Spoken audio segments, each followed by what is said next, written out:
Geralmente eu não falo muito de animação no canal, porque eu já tenho um podcast que é exclusivo para falar de animação, Pinguim Dançarino, que você pode conferir o link na descrição. Mas como não teve um episódio do meu podcast sobre esse filme, e mesmo eu já tendo participado de um vídeo do canal Jornada Animada falando sobre o The House, eu tava conversando sobre ele no Facebook esses dias, e sim, alguém que não é só seu tio de 45 anos ainda usa o Facebook, surpresa, e eu percebi que talvez eu tivesse um pouquinho mais para falar, principalmente sobre as minhas interpretações do filme. Olá, bem-vindo ao Pinguim Dançarino, eu sou David João da Purificação, e hoje eu quero falar um pouquinho sobre The House.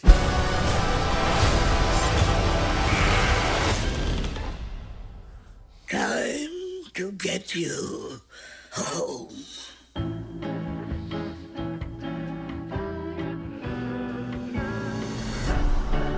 Eu não vou entrar nesse vídeo aqui em muitos detalhes técnicos sobre o filme, muita informação de trama, até porque eu já falei muito disso no vídeo do Jornada Animada. Esse vai ser um vídeo mais tentando construir uma leitura, assim, pra antologia e pros curtas individuais. Sobre o que é The House? The House é sobre uma casa, que é óbvio, né, porque tá pelo título. E sim, o curta tem isso de usar o mesmo modelo de casa, assim, em diferentes histórias, mas esse conceito de casa dentro do filme vai além. Eu gosto de pensar que essas antologias, né, essas coletâneas de histórias, elas ou são ligadas pela união de determinados autores que é de temática parecida, né, tipo Body Bags e outras antologias de terror, ou às vezes ela é quase uma construção de universo dentro do filme. Você acompanha várias histórias e depois você percebe que elas passam no mesmo universo. Já em The House, eu acho que rola uma coisa diferente disso, porque o que eu acho que rola em The House, através da união desses diferentes autores, contando 3 histórias diferentes, é um amadurecimento da mesma ideia, e essa ideia é o conceito de casa. A primeira ela é protagonizada por crianças, ela é uma história de terror, onde o medo é a chave, justamente porque durante a infância, né, a mudança ela é sempre um choque, ela é assustadora, ela é uma coisa nova. A segunda ela é sobre trabalho, porque conforme a gente vai crescendo e nos tornando adulto, a primeira coisa que é definida pra gente socialmente é essa ideia do trabalho, né, o trabalhar e se manter, é a sua coisa do seu trabalho, ele ditar como vai ser a sua vida. E com o trabalho, com essa nova responsabilidade, a gente corre o risco de perder as nossas relações sociais, né, e acabar sendo engolido por ele, que é o que o segundo curta retrata. Já a terceira é aquele momento da vida em que a gente tá mais estável, né? A gente começa a questionar o que a gente construiu e por que construiu.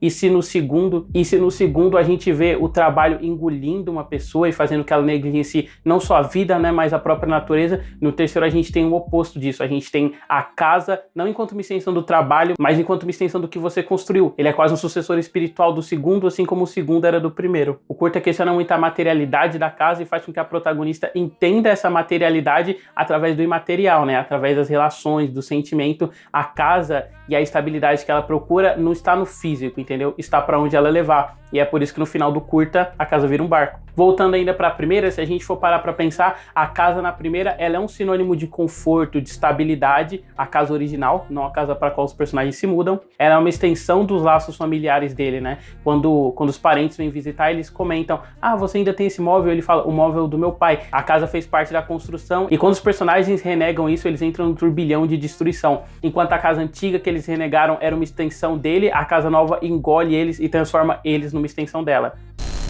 Já o segundo curta, ele é um comentário social para essas pessoas que vivem na cabeça do trabalho, se esquecem de viver. Eu gosto muito que o segundo curta, ele usa os ratos, né, de uma maneira alegórica, e no final do curta, os ratos meio que voltam a ser ratos, sabe? No começo do curta, a gente tem os ratos todos agindo como seres humanos e tal. Então é quase como se o protagonista e os personagens de maneira geral, eles rejeitassem uma natureza que é intrínseca a eles, né? Eles não são ratos, eles se comportam como seres humanos, e através desse comportamento do ser humano, a gente espelha nossas características nele, né? Essa questão do trabalho, e a gente vê o quanto o trabalho vai engolindo ele ao ponto de que agora ele é uma pessoa, ele não é mais um rato, e aí no final do curto ele simplesmente volta a ser um rato. Ele percebe como prejudicial para a vida dele foi dedicar a vida a um trabalho que no fim não levou a nada, e ele simplesmente abraça a natureza dele enquanto rato. E se no primeiro você tem a casa enquanto essa impressão inicial da infância, né, ela é uma extensão de você, e no segundo você tem a casa como uma construção do seu trabalho, o terceiro aborda a casa enquanto um conceito maior. O que é a casa? É a madeira, são as paredes.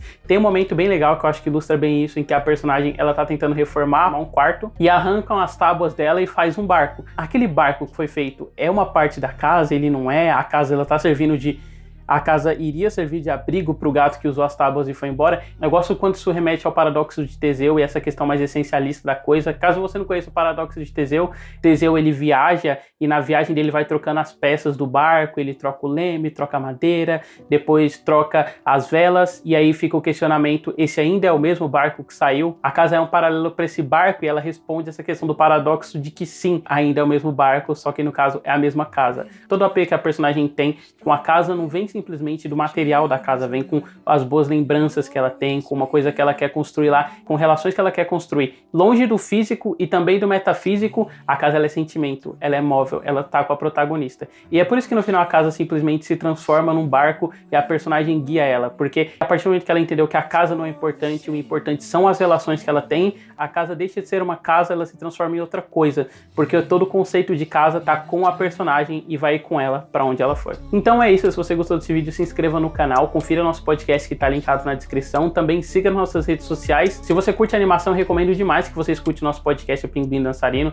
Toda semana tem um episódio discutindo ou um filme, ou uma série animada, ou até mesmo algum aspecto da animação, né? Tipo mise-en-scène na animação, estúdios de animação, esse tipo de coisa. E aqui no canal você também encontra crítica de filmes e séries e de vez em quando um ensaio quando eu tenho um tempo maior para fazer um vídeo elaborado. Então é isso, até semana que vem com o próximo vídeo.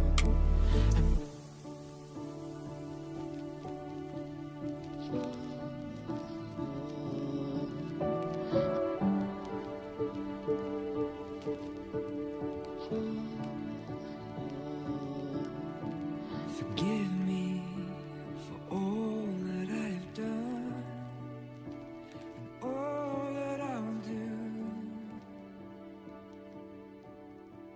It's not because of you.